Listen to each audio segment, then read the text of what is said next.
Hello student, अगर आप ये तरीका फॉलो कर ले गए तो फिर आप कुछ भी पढ़ेंगे वो हमेशा याद रहेगा, कुछ भी। और उस रूल को कहते हैं कनेक्टिविटी का रूल।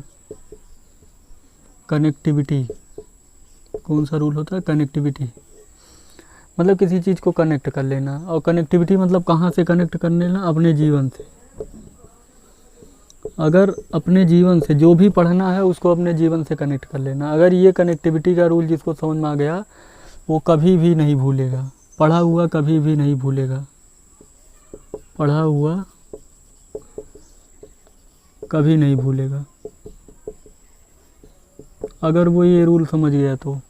आज हम इसका एग्जांपल भी आज समझाएंगे कि कैसे भी कनेक्टिविटी करते हैं ताकि कोई चीज़ हमको जीवन भर के लिए याद हो जाए एक बार पढ़ें तो इसमें जैसे हम एग्जांपल कुछ रखे हैं क्योंकि फिजिक्स का ये एग्जांपल है, ये सभी भौतिकी के एग्जांपल है। इसमें है तैरने का नियम।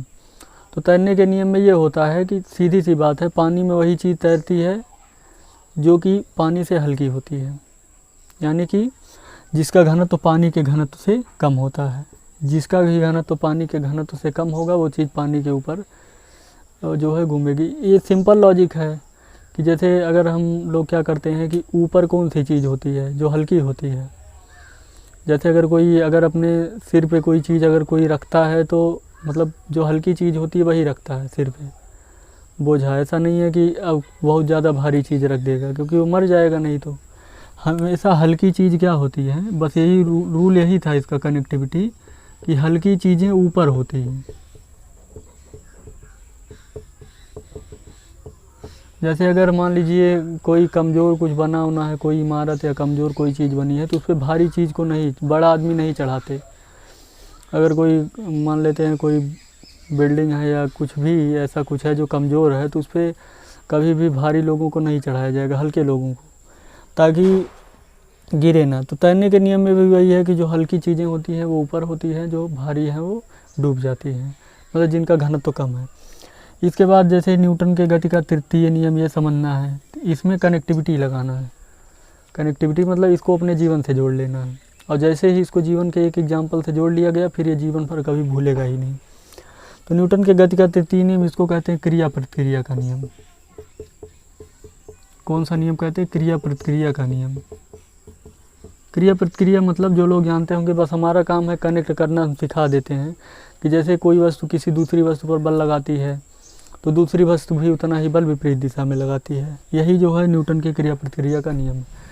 इसको जीवन में सब लोग देखते हैं। जैसे एक सब लोग कहते हैं कि जैसा करोगे वैसा भरोगे, ये एग्जाम्पल है। जैसा करोगे वैसा भरोगे, इस एग्जाम्पल में यही आता है कि मतलब अगर हम प्रेम देते हैं तो प्रेम मिलता है, फिर अगर किसी को गाली देते हैं तो गाली मिलती है, या किसी को कोई मारने दौड़ता है तो वो भी मार खा सकता है। मतलब कहने का मतलब जीवन में जो कुछ भी हम करते हैं वो लौट के आता है। ये एकदम बिल्कुल न्यूटन के तीसरे नियम को समझने का सिर्फ एक जरिया है। हो सकता है कहीं कहीं पे ये फॉलो ना हो, लेकिन उसको याद रखने का एक अच्छा आइडिया है। इसी को कहते कनेक्ट करना। अगर जो ये चीज़ समझ ले गया उसको कभी भी कोई रूल भूलेगा ही नहीं। इसके बाद तीसरा है इलेक्ट्रॉन चक्कर लगाता है जबकि प्रोटॉन न्यूट्रॉन नाभिक में होते हैं। जैसे इलेक्ट्रॉन जो है वो नाभिक के चारों ओर चक्कर काटता है।